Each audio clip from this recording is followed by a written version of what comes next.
On the road, in the gym, at a coffee house. No matter where you listen, this is Prevention Perk. I'm Steve Miller with Mid-America PTTC. It's time to perk up our prevention efforts.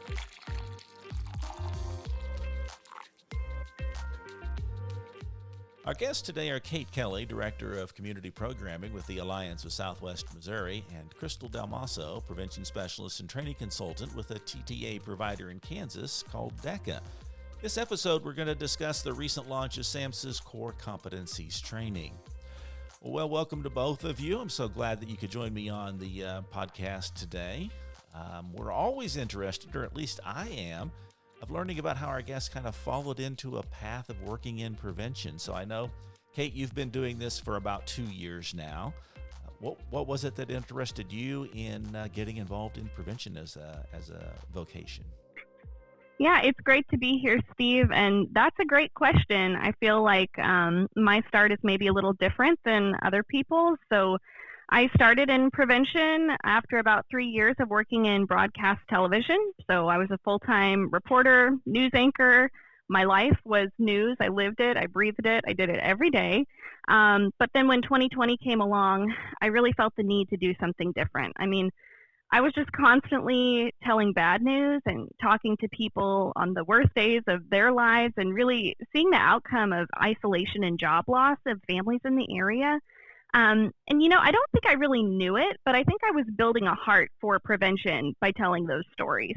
I was actually covering a story for the Alliance of Southwest Missouri, where I now currently work. That's really what led me to reach out to make this connection and apply for the job. I just happened to show up a few minutes early and struck up a conversation with the receptionist who said, "Oh, it must be so fun to be a reporter." And I was like, "Actually, I'm quitting and I'm not sure what I'm going to do next, but I can't do this." And so I had never thought about prevention. I didn't even really know, I guess, that was a profession that you could pursue, but I love it. I mean, fast forward and here I am almost 2 years later, and it's great. I can't imagine doing anything else. That's fantastic. Yeah. Crystal, you're a little bit more of a veteran. You've been doing this for about 5 years now. So I guess that means prevention's a good fit for you. So what was your path like into this work? Yeah, so like Kate, I kind of fell into prevention, right? I was managing groups of young adults in a local business in Wichita, and then went into an instructor at the university here in Wichita, and I had no idea about risk and protective factors, right? I was just working with these groups of young adults, but I was seeing firsthand the impacts of the choices that the youth were making and how they were having these long-lasting effects. And I didn't know that connecting with young people, that the connections that I was making, that I was actually building protective factors. But I began learning about protective factors almost 5 years ago when I began working with DECA. I saw the job posting and I applied. And since beginning with DECA, I've been working with community coalitions and supporting their efforts. And I'm a lifelong learner, so I have just jumped in to learn everything I can about prevention, about evidence-based prevention strategies and what that means. So I can take it back to the communities that I've worked with all throughout Kansas and just build those relationships and bring that information to them. It's always interesting. I've asked this question a lot of times, and more often than not, people say, I just kind of fell into it. But you said something that I think, there's a lot of people that are lifelong learners, but I think that you really have to know yourself as a lifelong learner to be in the prevention field, because there are no 2 days that are the same, and things are consistently changing, and staying, informed about it, and being able to talk with some competency about our field is really something that's evolving all the time. So it's kind of like on-the-job training 24/7. At least that's been my experience. Thank you for joining us in the Prevention Perk. As a reminder, SAMHSA is the funder of this project, along with all the other products of the Mid-America PTTC. Did you know that SAMHSA has an Evidence-Based Practices Resource Center, where you'll find publications ranging from community engagement to preventing marijuana use among youth to strategies to improve mental health care for children and adolescents? We'll put a link to their library in our show notes, or search SAMHSA EBP Resource Center.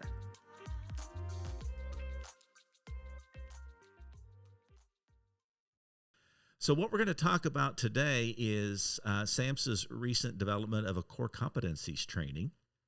And they approached the PTTCs about identifying a couple of people in each of the regions across the state. And their criteria was to find someone who had less than 3 years of experience and someone who had more than 3 years of experience that could engage with not only the core competencies pilot itself, but also stay for a few extra days and become a trainer of the material, so participate in a TOT. So that's how we kind of stumbled across Kate and Crystal to participate in this.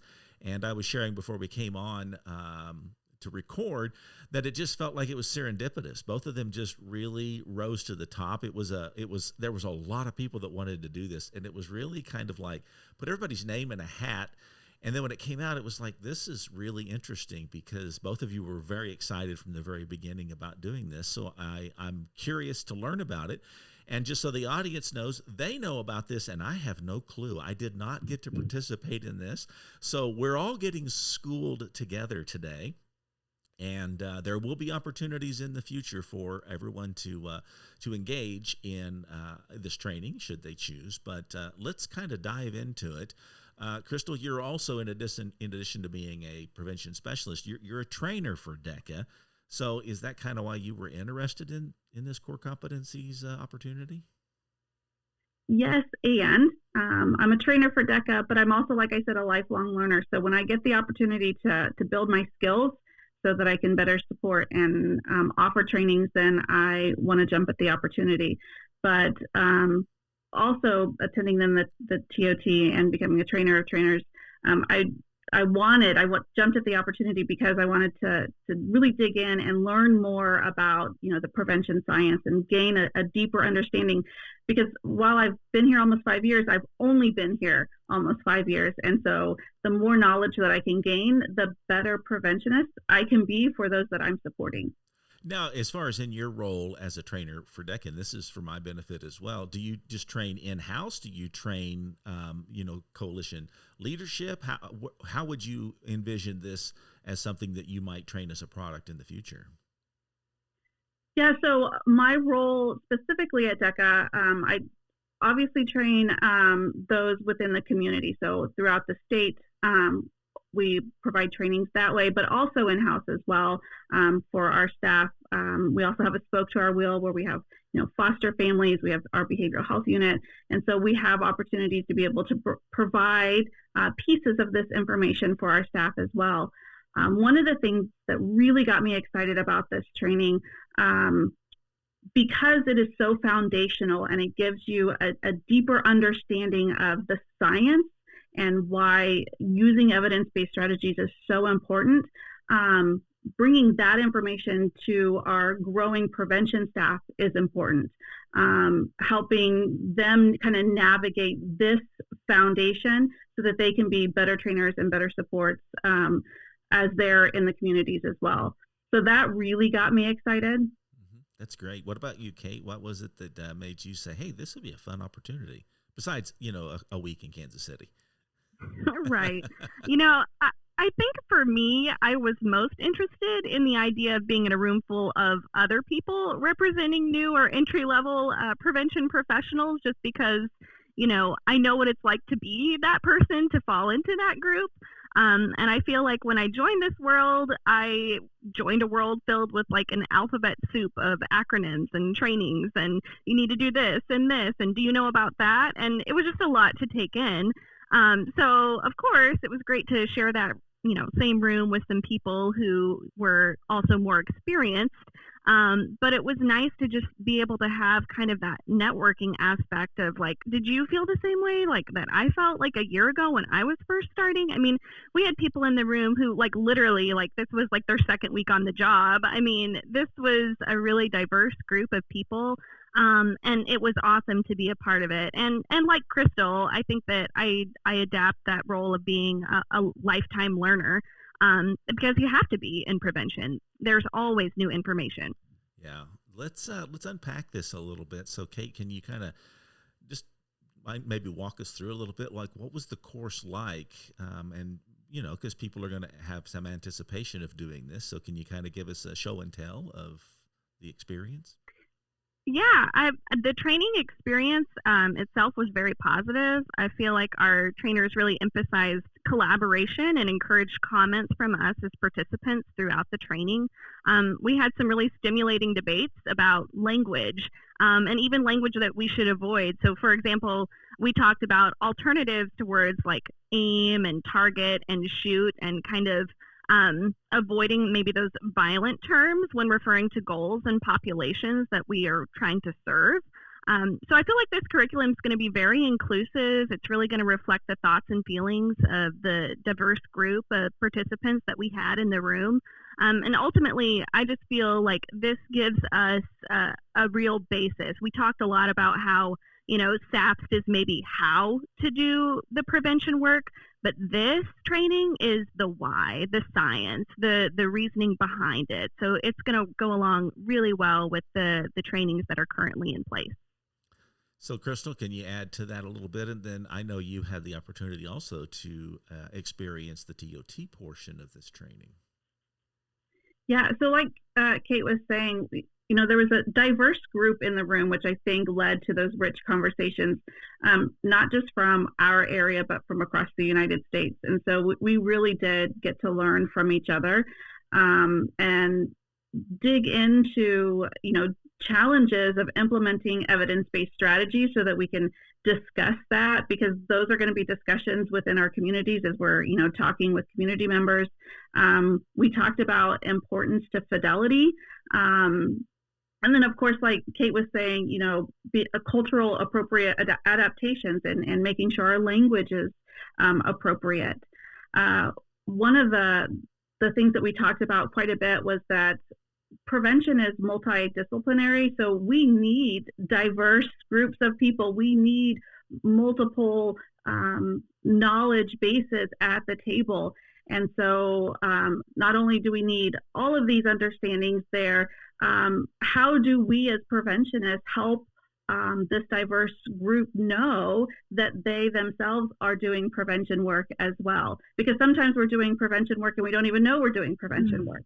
So that conversation really did strike a chord with me that, okay, that's part of our job as a preventionist, is helping people understand that when you're building those connections, when you're building those protective factors, you're doing prevention work. So conversation, connection, communicating with our community is important. So it sounds to me like it, but in your own words, how's this really beneficial to the preventionist? I mean, what is it that brings kind of that value not only to you professionally, but how does it kind of provide a value for, our prevention industry? Yeah, like Kate was saying, this isn't a replacement of other trainings, but more of a supplement is how I see it to other trainings. It offers this crucial foundation that supports the science.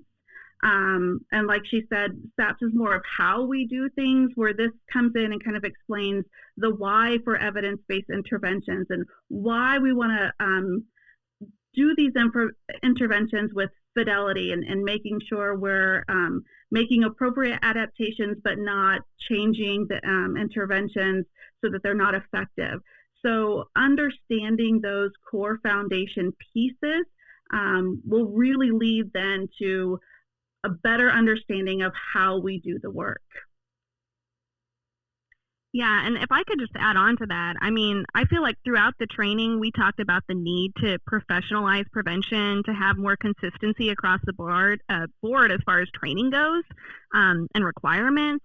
And I feel like that really needs to happen, because I think more qualified people would seek out prevention as a professional line of work if they knew that it was an option to them and there was a clear educational path for them to follow. So, just like you were saying, Steve, when you ask people how they got into prevention, they just kind of fell into it. They didn't know that it was something that they could do. But I think more people would seek it out if it was something that we talked about, in college as an option, as something that you could actually get a degree in. Yeah, I've often wondered about that. It's like, I was at Career Day when I was in high school, and, they had people that worked in television were there, or people that worked, in a factory, or people that what from the bank or whatever, but you never had anybody that talked about really health or prevention or, public or behavioral health or anything like that. It's almost like it's an evolving industry that we work in, and not that it's not legitimate, but it really needs to become more commonplace, that it's like, wow, I could actually do that, just like I could be a dental hygienist, or I could go on and get a medical degree. And so you kind of feel like this helps to add as a piece to the puzzle. I mean, you both feel like this is, if you were walking into this, and both of you fairly new, it would be like, well, this has really provided something that I didn't even know was missing from the prevention equation right now. Oh, yeah, definitely. I feel like, again, I mean, we talked about the need to make prevention mainstream and to talk about it more and do a better job of promoting prevention, not just, through the trainings and education that we do almost internally with the groups and organizations or populations that we regularly work with, but really, treating it like the profession that it is and that it's shaping up to be by promoting it. And I feel like we tried to use like hashtags throughout the training. We took lots of pictures, and just doing this podcast, this is another great tool that we're using to get the message out there. And I'll say too, when we make it a profession that is known, that has consistency to it, and there are trainings to build your skills, especially a training like this that offers a deeper understanding of that prevention science, then there's the language. Then we're adding to our language. We're able then to effectively communicate not only with the community about what we're doing, but to others to then draw them into the field as well. So I think this training is a really good one to deepen our understanding of the prevention science, but also to build our skills to be able to effectively communicate about why the science is so important. Well, I know I've trained SAMHSA for a number of years, and the person I trained the most with, we always kind of talk about outside of it, like, wouldn't it be nice if there was like a SAMHSA 2.0, like Right. what's available at the next level? And I kind of feel like maybe this is really something that fits into that category. Like, this is not that you couldn't do core competencies and SAP simultaneously, but do you feel like maybe core competencies should follow after some experience in prevention? So we had that discussion because I'm a SAPS trainer as well and an ethics trainer as well. And so we had that discussion in the room. Kate, I don't remember if you were there during that discussion. And does this come before SAPS? Does it come after SAPS? And so we can see where it can come before, because it's the why, and then SAPS coming as this is how you're going to do. Then later on we had another discussion of, okay, maybe SAPS needs to come first. But that discussion was had more than once in our room of where does this really fit? Is it before, so that they have a good fit? And I think it depends on your audience, right? And maybe the age of your audience, or how much experience your audience has, as to where this comes. Kate, you've been through SAPS as well. Do you feel like this would have been more beneficial to have done first, or does it really not matter? I think I loved SAPS because it felt very active. It was very easy for my mind to wrap around, like, okay, these are the actions that we take. This is what you do. Like, this is like the SPF in action. But I do think that this training maybe would have been more helpful if I had it first, just because it was, more of the why and the science behind the actions. So, I mean, personally, for me, I maybe would have liked this first, and then moving into SAPS, I would have felt a little more prepared, and some of the terminology and things that we would have been discussing, it wouldn't have been like I was hearing it all for the very first time. I think that maybe I would have felt, I don't know, a little more prepared to do battle, I guess, when I went into SAPS. Well, and then as we're talking about evidence-based strategies, this training gets into, one, why are they evidence-based, but two, where do you find them? And then if you need to make adaptations, what do those adaptations look like, and what would it do to the effectiveness of the program if you made XYZ adaptation? So it really does kind of look at that. So then when you go into SAPS and you're talking about evidence-based strategies, you really can focus then on the evidence-based strategy and not the, I don't even know what an evidence-based strategy is. Did you know that SAMHSA has an Evidence-Based Practices Resource Center where you'll find publications ranging from community engagement to preventing marijuana use among youth to strategies to improve mental health care for children and adolescents? We'll put a link to their library in our show notes or search SAMHSA EBP Resource Center. What's something that we haven't talked about from this experience that either one of you would like to illustrate? I will just say that this training offers elements of the strategic prevention framework. So you learn a little bit about the SIF, right? You learn a little bit about what's in SAPS. You learn a little bit about prevention ethics. So there's pieces of these different trainings wrapped into this one. So I go back to it. It's not a replacement. Rather than it supplements. It adds to what is out there. But knowing that it builds within the community of trainings that are there and enhances them, I think is important for people to know, so that when they're looking at trainings in general, okay, I have the SAPS out there, I have prevention ethics, I have these trainings. This is one that you want to put on the list to take as well, because it encompasses all of the trainings. Yeah, and I really do feel like this is going to complement SAPS so nicely. I mean, I feel like it really builds a map for us to get to that next step. It's definitely a helpful training. I feel like no matter how long you've been in prevention, whether it's been just a few years or a really long time, and I know that I learned something because my pre and post test scores improved. So yeah, there's proof that you will learn something if you just take the time to take this training. It's great. Well, and with that, Kelly, we had people in the room from like you said, 2 weeks to 30 years in the field, and that they were still learning. They're like, oh, I didn't even know, right? I wasn't taught the why. So that really emphasizes what you said, Kate, about you will learn something in this training. If you come open and ready to learn, you'll learn more about the why.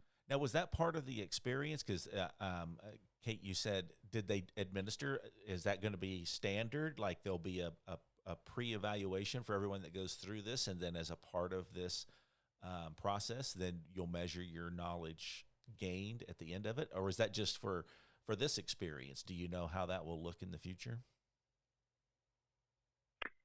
Well, Crystal, you might be able to share more insight on that as a trainer. I know that it was definitely a helpful tool for this particular experience because, they can prove that through this pilot training, we did learn something. And I'm sure I'm not the only one that had an improved test score. I really think that I appreciate this training and the trainers and the time and attention that went into this. It's really beneficial. Yeah, so I don't know if they're going to do any changes or updates to the evaluation itself. I think the evaluation, what they have is probably what they're going to use. But again, like I said, I don't know if they're going to make any updates to that evaluation, but I do believe it is part of the training, and they continue to plan on using this evaluation. Well, I like the sound of that. I mean, it's always interesting to see where you're at as a benchmark when you come into something like so. Well, I appreciate you both taking the time to talk with us. I'm excited that you were able to have this experience. I do feel like it was serendipitous that both of you had the opportunity, and look forward to seeing what you get to do with it in the future. I know you'll have that opportunity, Crystal, to be a trainer. So maybe I'll get to sit in your class and learn from you. So that would be exciting. Well, it's coming soon, so we will definitely get that scheduled. And I'm really excited to bring it to this part of the country. I think it's going to be beneficial. Yeah, it's great to see something like this on the books that is truly going to professionalize the prevention field the way that it needs to be. Well, I just want to say thanks to our guests today, Crystal Dalmasso and Kate Kelley. Thanks for your time spent with us today. And thank you for listening to Prevention Perk, a podcast from Mid-America PTTC. To learn more about our innovations, visit pttcnetwork.org and look under Your PTTC for the Mid-America link. Remember, prevention is better together, and together we are stronger.